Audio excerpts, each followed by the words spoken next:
हाँ, इश्क़ सरकार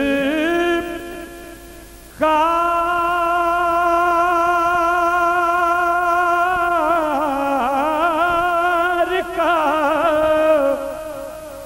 एक जाम पिलाया जाए। इश्क़ सरकार का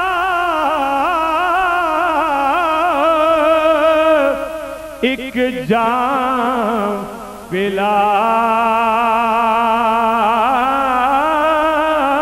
जाए। इश्क़ सरकार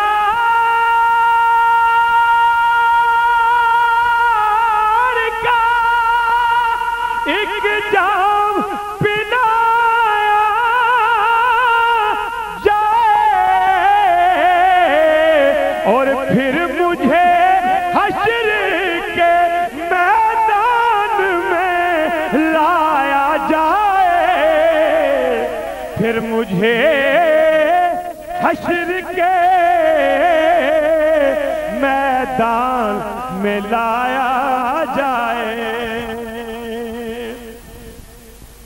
और एक गुजारिश है कि मट्टी को मेरी बात विसाल।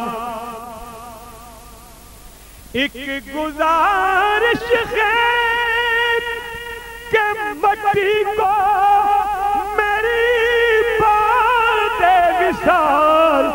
अरे कुए महबूब की मट्टी में मिलाया जाए। कुए महबूब की मट्टी में मिलाया जाए।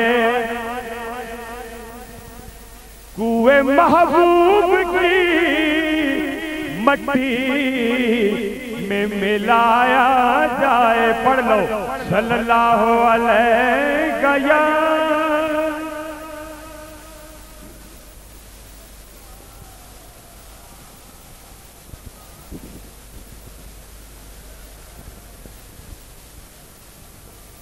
पहले एक मशहूर नात है दरबार आलिया कल्याण शरीफ भी पढ़ी और वैसे भी पढ़ी जा रही है। मेरे दोस्त शाबान फरीद साहब का हुक्म है को उसके चंद अशार पहले समाज